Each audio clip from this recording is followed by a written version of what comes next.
Matapos ang oil price hike na ipinatupad kahapon, nakamba sa susunod na buwan ang pagtaas sa presyo naman ng LPG. Ayon sa Department of Energy, ang ipatutupad na LPG price increase ay dahil sa pagtaas ng contract price nito sa world market. Bukod dito, may kinalaman din sa panibagong price hike ang nagpapatuloy na kaguluhan sa Middle East. Pero nilinaw naman ng DOE na sa September 1 pa ilalabas ang pinal na price adjustment.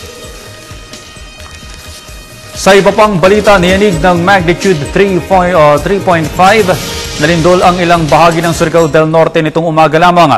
Ayon sa ulat ng PHIVOLCS, naramdaman ang pagyanig kaninang alas 8:17 ng umaga.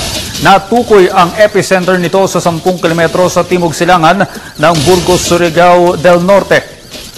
May lalim lamang itong 11 kilometro at tectonic ang pinagmulan.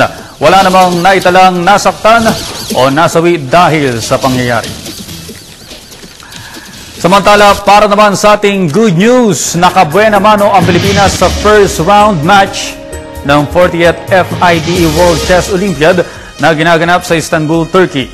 Ang 35th seeded na Filipino wood pushers ay nasiro ang 113th ranked na Libya para magtala ng score na 4-0.